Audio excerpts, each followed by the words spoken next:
everyone can cook spaghetti bolognese, right? Everyone can do a spag bol, right? Wrong, wrong. How many bad bologneses have you had in your time when you go around someone's house? Oh, we've got a spag bol on. Rubbish. And I don't know why, it's dead easy to do. I'm going to show you what to do with all these ingredients here that you all should have in the house. So we've got a decent quality beef mince. I've actually got some burgers now from my local butcher, but I'm not going to use them as burgers. Break them up into mince. I've got a nice marbling on. Don't be afraid of using a 20% fat mince. Don't worry about that. Mirepoix. Carrot, celery and onions. We've got some chopped tomatoes and tomato puree, and also got a few leftover fresh tomatoes there. We're going to use some red wine. I think traditionally they say white wine, but what the hell, we use red.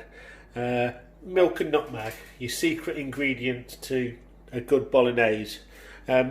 So this is a recipe for idiots. So there's no technique, no skill required. We're essentially going to dump all this in one pot, cook it out, and let's see what we come out with.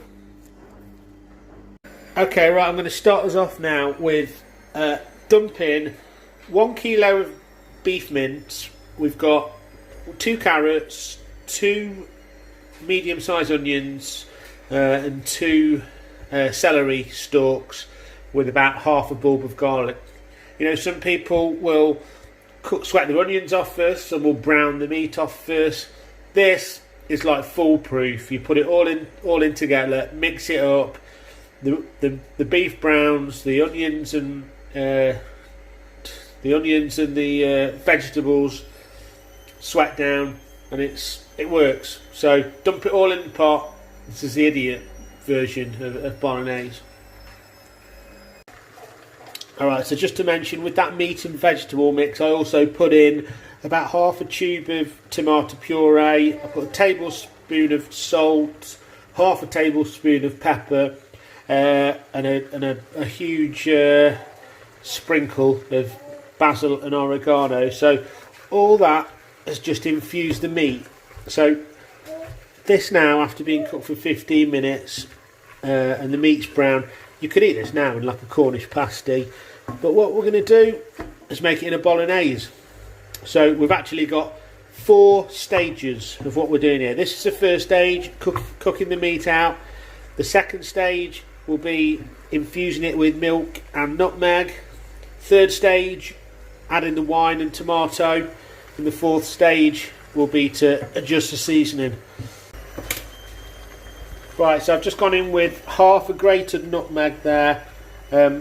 As I say, for each stage we want it to be dry, the pan to be dry, so we're taking all of the water content out of the pan. At the end, we don't want any sauce at all. It should just be a dry, red coloured bolognese. So the meat's taking the flavour on, and you've not got a runny sauce.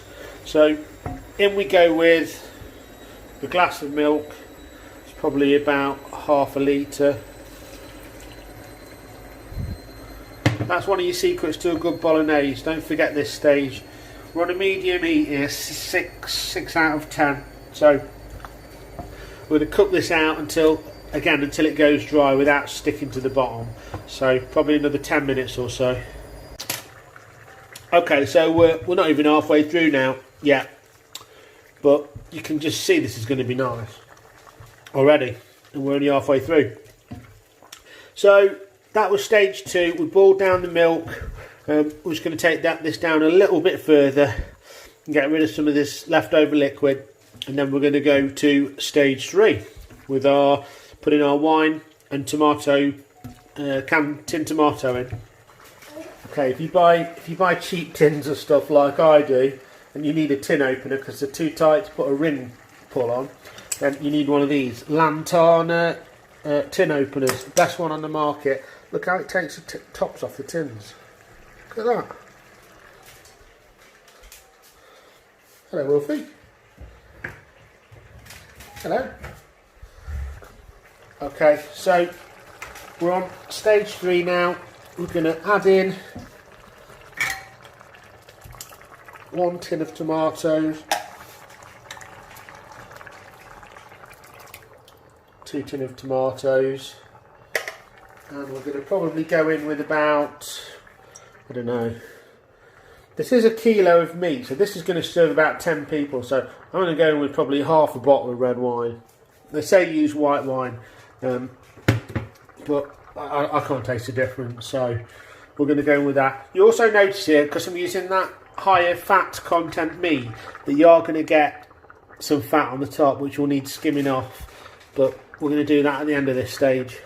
Right, so let's mix this all together. I'm going to keep it on 6. You put it on a higher heat, it makes the meat go hard, so you can't rush this. Essentially, this bolognese now, once I've got it to temperature and reduced it a little bit further, I'm going to put it down to about 3 or 4 on the hob, and it's going to simmer for about 2 hours. Okay, this is reduced down a little bit now. You see it bubbling. Now, I don't really want it that high. I've got rid of the liquid by using it that high on a 6 level, but this is going to cook out for a couple of hours now. If it stays on that high heat, the meat will just go hard and it won't be any good. So I'm going to take it down a couple of notches to 4. And I just want it to gently simmer over. I don't want any of that bubbling or boiling. So essentially, all I'm doing is boiling the meat. See the consistency it's at now.